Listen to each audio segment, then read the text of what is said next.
Welcome to Design Your Practice. Indecisive clients.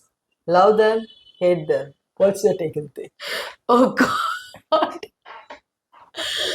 I think indecisive clients take so much of time thinking on what to do. They actually miss out on deadlines. And they are always in the loop. Okay, what if I do this? What if I do that? And even when we suggest a good option, after 2 days they will come back and say, oh, what if we do this instead? So how do you deal with that? See, indecisiveness, one is could be inherent. Like they say, okay, there are some people who never take decisions. The decisions have to be taken for them. So that is something part of the DNA. I think those are more easier clients because then they let you take their decisions. Yeah, I mean, they are forced to. I mean, life forces them to take decisions, otherwise, they'll never take a decision. Whereas there are some clients who have prefixed ideas and are not wanting to sound rigid or not wanting to say, oh, I want this. They feel, how can I say I want this? And then they kind of put up a facade of indecisiveness. Right? That's like a more stubborn client who doesn't want to. It's like my way or the highway, but you say it the highway. Yeah. I'm not going to admit that this is what I want, but I wanted to hear from your mouth that this is what I want. Yeah. And this is what we should do.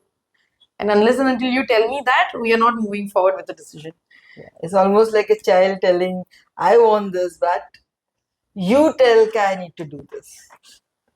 So true. Then maybe, I don't know, dealing with them could be through a process way of working. Okay, where you kind of let them eliminate ideas. That is one way which you get this.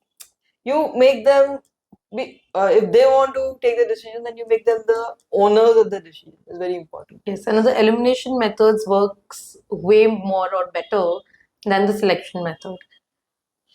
So when we have 5 options and we just start eliminating one by one by one, then you are left with only one option, and that is much easier decision taken, smoother process than actually saying, okay, 5 में से एक select करो.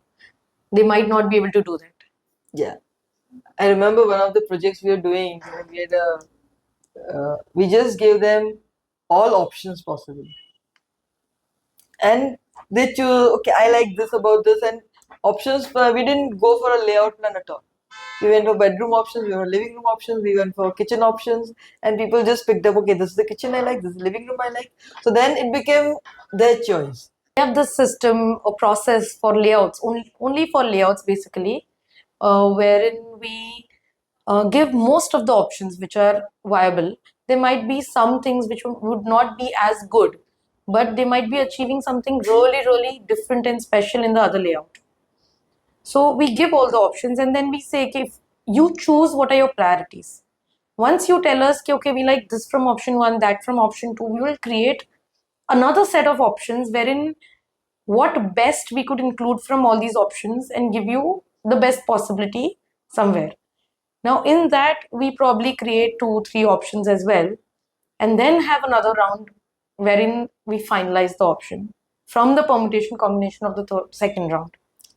Okay. So see, educating the client at every aspect of the project is very important for them to understand why they're taking a decision, what are the pros and cons of it.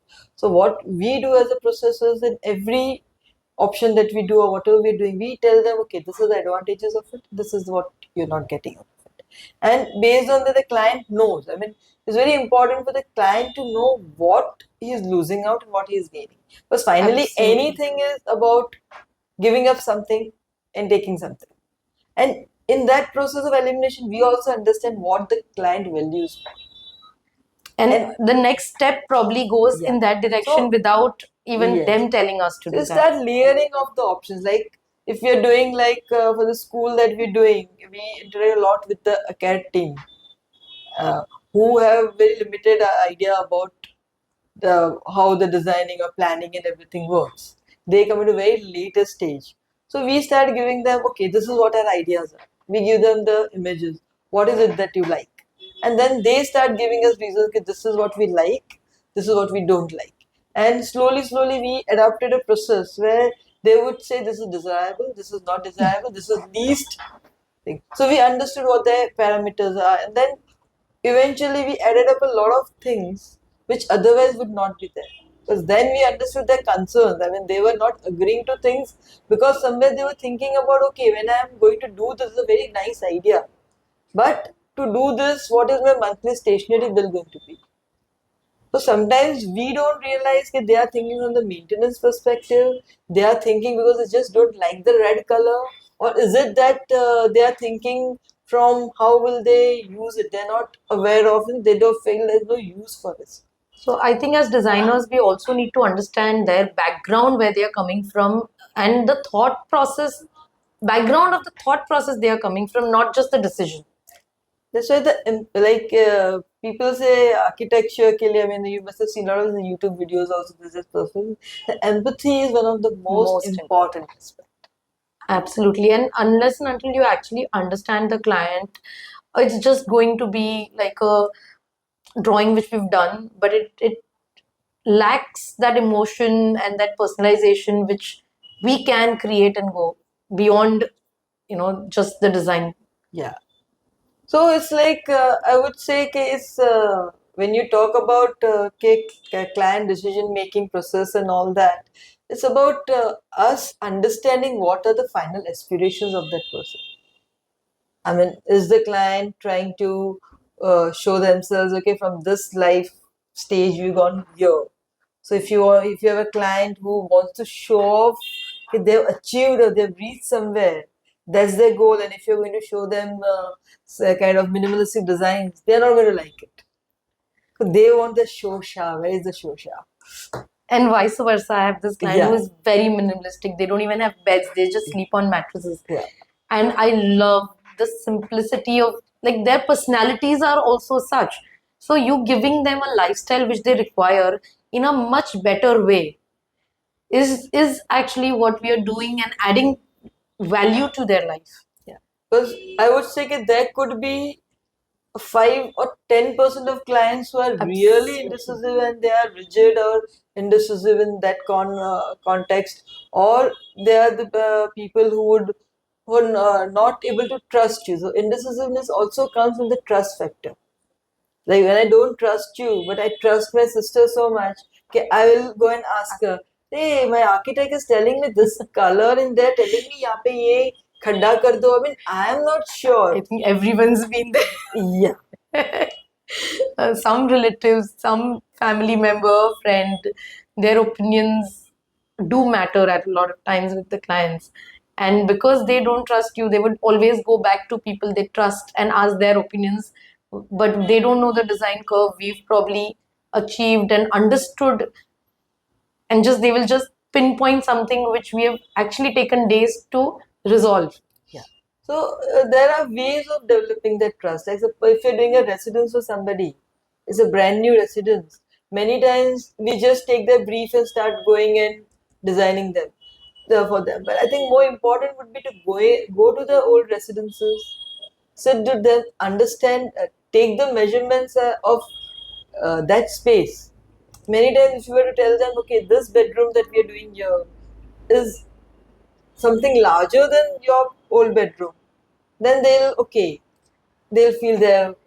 If you tell them, okay, the storage here is so many uh, square foot or so many things, and here you're getting so many square foot more, then they'll understand.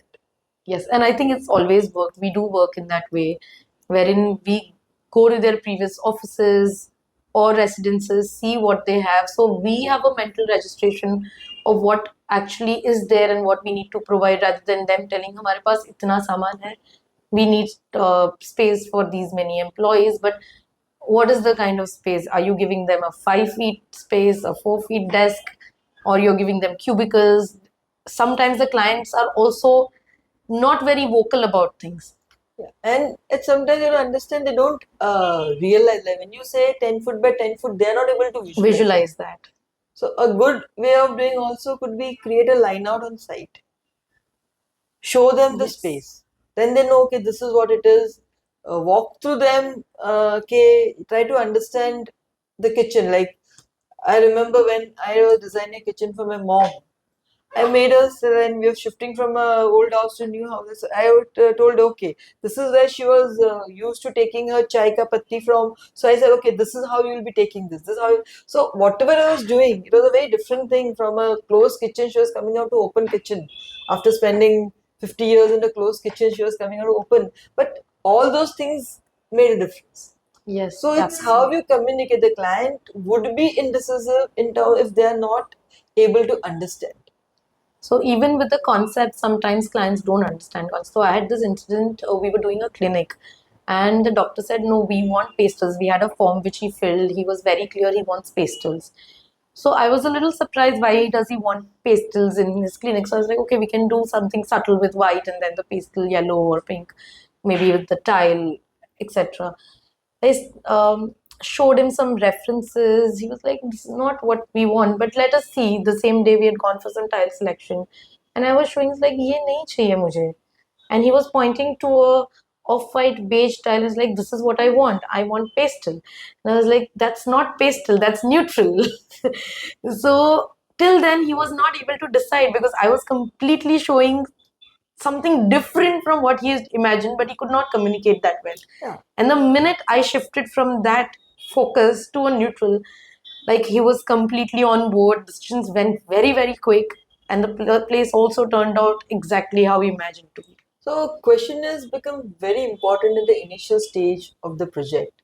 So a pre-design process, the stronger the pre-design process is, a lot of this indecisiveness issues would be taken care of. Like that is a time when you need somebody with empathy talking to the client and trying to read between the lines. That is actually somewhere you can catch hold of what probably they are writing. No, I mean, not what they're writing or saying, but somewhere in between those, if we can read their minds, is just, a win-win for everybody. Yeah. So it's I think one of the most important factor on any of this would be you and the client being on the same side of the table. That is the rapport building, which will take care of a lot of the issues. Smooth project. Yes. It will ensure a smooth project flow, and I think eventually, we say 60 to 80% of people are the normal routine people. So, and those are the people you want to deal with. You'll have a few exceptionals and a few bad ones, but overall, in general, they'll always be in this bracket, and that is the bracket we should try and serve with our. And the minute we change our approach, I think Yeah. is achievable. Yes. So, thank you.